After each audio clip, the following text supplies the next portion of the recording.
If you've made it this far in the Mondo journey, buckle up, because Women of the World isn't just the next film in the shockumentary timeline.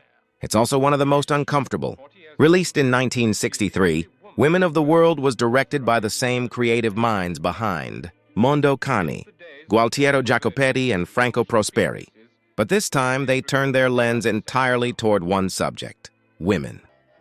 Around the globe, all ages, all roles, all situations, from beauty pageants and fashion shows to female soldiers, strippers, nuns, and even child brides. On the surface, it might seem like a celebration of femininity, diversity, or even empowerment.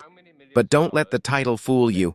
This film has an agenda, and it's not always flattering. From the start, you can feel the difference.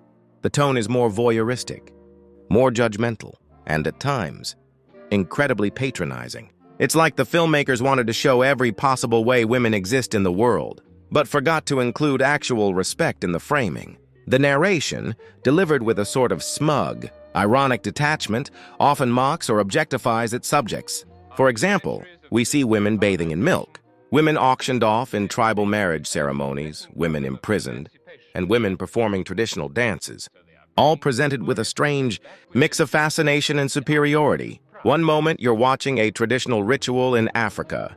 The next you're in a German gym watching women do synchronized sit-ups while the camera lingers in all the wrong places. It's whiplash-inducing and often frustrating, not because the imagery itself is shocking, but because of the way it's framed. Now, here's the thing.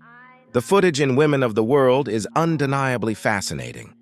You're seeing 1960s femininity from cultures across every continent, a rare and important historical glimpse. And there are moments of genuine beauty, strength, and humanity, but they're often overshadowed by how the film chooses to comment on them. And while earlier Mondo films played with satire and irony, this one feels more tone-deaf. It's less, look how strange the world is, and more, look at these women. Aren't they amusing? It doesn't age well, and in many ways, it didn't even start well. That said, Women of the World is still an essential chapter in Mondo cinema. Not because it gets it right, but because it shows us where the genre began to cross the line. So why does it matter today? Because films like this laid the foundation for decades of media that viewed women, especially women outside the Western world, as exotic, submissive, or absurd. Watching it now lets us reflect not only on how far we've come, but also how far we still have to go when it comes to representation. And yet, Women of the World remains compelling. A time capsule, a contradiction, equal parts beautiful and offensive. It's the kind of film that leaves you asking, was that a documentary? Or a glossy catalog of stereotypes?